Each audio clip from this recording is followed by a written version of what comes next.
আনুমানিক 10টার দিকে আমাদের কয়েকজন বাংলাদেশি আপনার ভারত থেকে আমাদের দেশে তারা আসে আর কি, কোনো রকম বৈধ কাগজপত্র ছাড়া।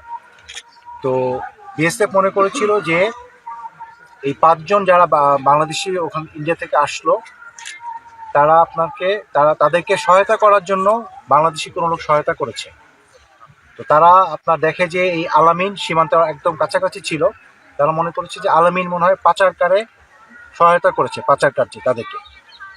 তো এটা তারা ভুল বোঝাবুঝির মাধ্যমে আসলে তাকে আপনার এখান থেকে ধরে নিয়ে যায় সীমান্ত।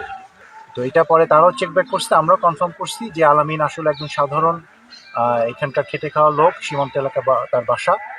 তো তার এটা বোঝার পরে আলামিনকে আমাদেরকে এখন বিএসএফের কাছ থেকে পতাকা বৈঠকের মাধ্যমে, ব্যাটালিয়ন কমান্ডার আসছিলেন, পতাকা বৈঠকের মাধ্যমে তাকে আমরা নিয়ে আসলাম। ওরা কিছুটা বাংলাদেশের মধ্যে চলে আসছিল, এটার ব্যাপারে আমরা তাদেরকে কড়া প্রতিবাদ জানিয়েছি যে কোনোভাবেই আপনারা আমাদের দেশের সীমানা, আন্তর্জাতিক সীমা রেখে যেটা আছে যদি ক্রস না করে, এটা তাদেরকে বলা হয়েছে। জানেন যে বিজিবি হচ্ছে আমাদের দেশের সীমান্তের নিরাপত্তা এবং আস্থার প্রতীক।